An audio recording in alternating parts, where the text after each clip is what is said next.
On this problem, you are given x, 33 degrees, and 12. The x is directly across from the 33 degrees, so that is the opposite side. And the side across from the 90-degree angle is 12. That makes that the hypotenuse. Sine is opposite over hypotenuse. Therefore, you need sine of 33 equal to x over 12. And from there, you cross multiply like we did before, and you end up with x equals sine 33 times 12. On your calculator, find out what sine of 33 is, and then multiply that by 12. You come out with an answer that you round to the tenths place and get 6.5. 47 degrees, if you look straight across from that, that's opposite. And of course, the side across from the 90-degree angle is the hypotenuse. So again, it is sine. Sine 47 degrees equals x over 22. Cross multiply to come up with x equals sine 47 multiplied by 22.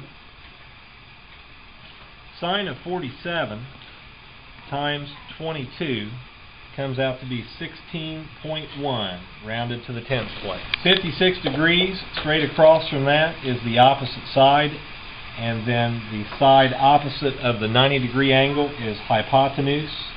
That's going to give us sine of 56 equals x over 19. Cross multiply to come up with x equals sine 56 times 19. On your calculator, sine 56 times 19 is not negative. I typed it in wrong. Sine 56 times 19 is 15.8, rounded to the tenths place. 62 degrees, and this side is opposite. This is the hypotenuse. When you set up the proportion, it's sine 62 equals 24 over x. And anytime you have the x on the bottom of the proportion, you're going to end up dividing, because it turns out to be x sine 62 equals 24. And in order to get the answer for x, you have to divide 24 by sine of 62. If you do that on your calculator, 24 divided by sine 62, 27.2, rounded to the tenths place.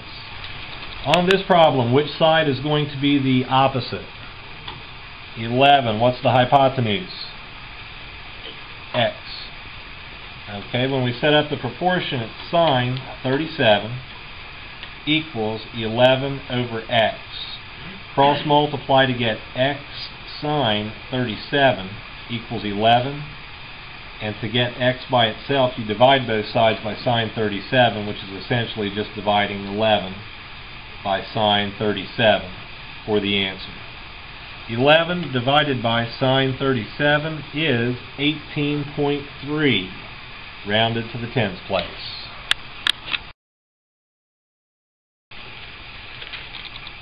Solve the equation negative 3 minus x equals negative 2 by first moving this negative 3 to the right side and making it plus 3. You just change the sign. It's a negative, but then you change it to plus. So a negative is a sign, a plus is an operation, but if you think of it as just minus plus, you just change the sign when you move it over. Negative 2 plus 3 is 1.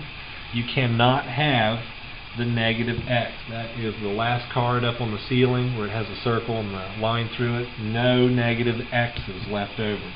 To get rid of it, you divide the other side by negative 1. And of course you're dividing that side by it as well, but we don't write that step. And 1 divided by negative 1 is negative 1, is the answer. Solve the equation negative 4 plus x equals 3.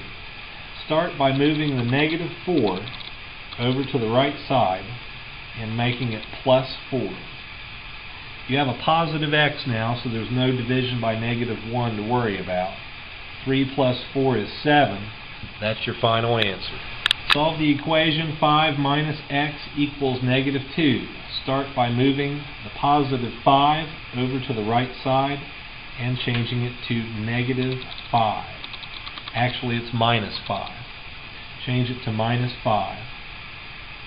Negative 2 minus 5 is a negative 7. Get rid of this negative sign by dividing both sides by negative 1.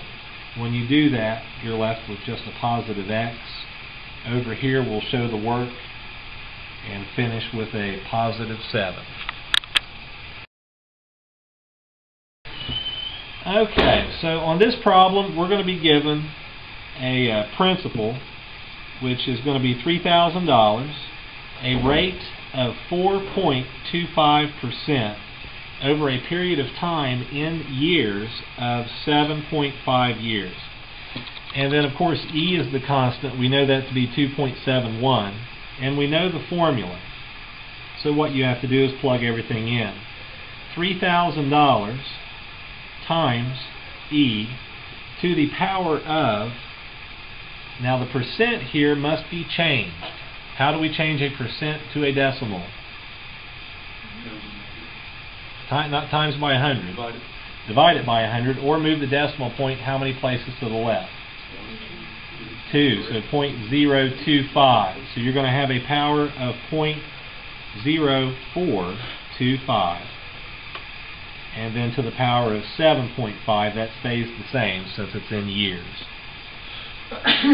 Then we go back through and calculate this. The best way to do it is to do the E first, which is to plug it in like this. I'll show you on the calculator. Of course, nobody can see it on the video.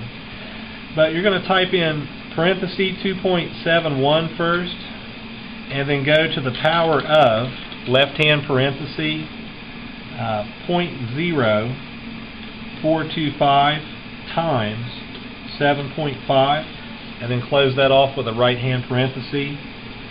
Hit enter and come back with that. And then multiply it by 3,000. And you'll come up with a final answer of $4,122.21.